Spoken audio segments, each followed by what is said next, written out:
I know you always talk about the holes in the leaky bucket. So if you're trying to build a practice with a solid bucket to start, what would your priorities be in the first 6 months?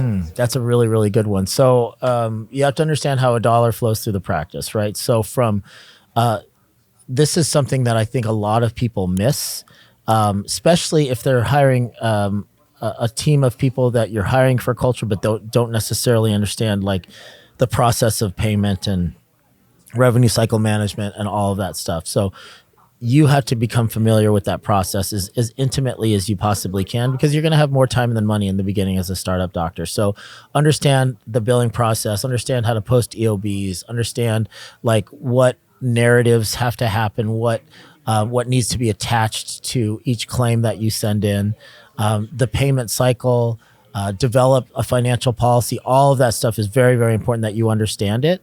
And then, if necessary, you can outsource that to a third-party biller, or you can train your billing department using Front Office Academy or some other type of training modality. But the dollars and cents and the finances of a practice, very, very important. That's a very huge, high priority. Culture, mission, vision, core values, that's also very important. Developing your leadership acumen, very important. You've heard all of this on the podcast, right? And then systemization, obviously, is very, very important. So especially from the beginning, it's the best time to do it. You're going to be like, we're not busy. Like we don't have to follow any tight systems. That's actually the time when you don't need tight systems for efficiency. That's the time you develop them, right? You don't wait until it's super chaotic and there's too many patients to train people up.